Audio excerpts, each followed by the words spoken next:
也高雄凤山有一间透天厝，因为厝主甲因查某囝甲捡来的回收粪扫蹲到几厝间，佮蹲去到厝头前的公共通道。环保局这2天来呢是开142张罚单，甲因罚76万。厝主是拿袂出来，也厝内就要互强制拍卖。好，厝主因后生是讲会倒来罚金，卖改善环境，这间厝才报落来。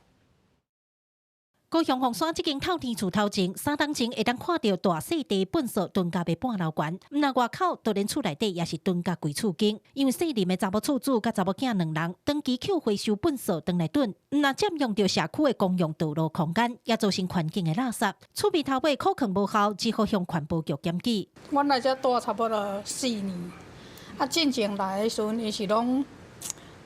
连外口规个蹲到拢是，伊的整理，毋过就是嘛是愈蹲愈济，愈蹲愈济。即马是外口无啊哦，是剩伊内底迄是旧的。会影响到出入口，大概一半吧，一半的一面点点。那它都是堆的什么？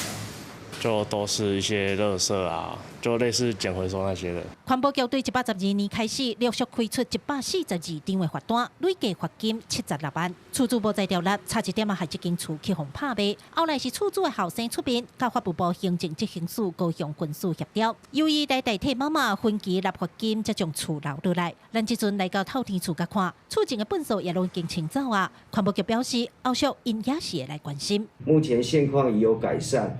后续仍将持续加强稽查，倘有违规情事，除开罚外，并要求限期改善，以维护市容环境。法务部行政执行署表示，虽然当事人的状况达伫当前，目前也暂时未拍卖这栋厝，不过执行署也要求厝主爱维持环境的清气，避免收到更较侪罚单。记者柯家族柯昭雄高雄采访报道。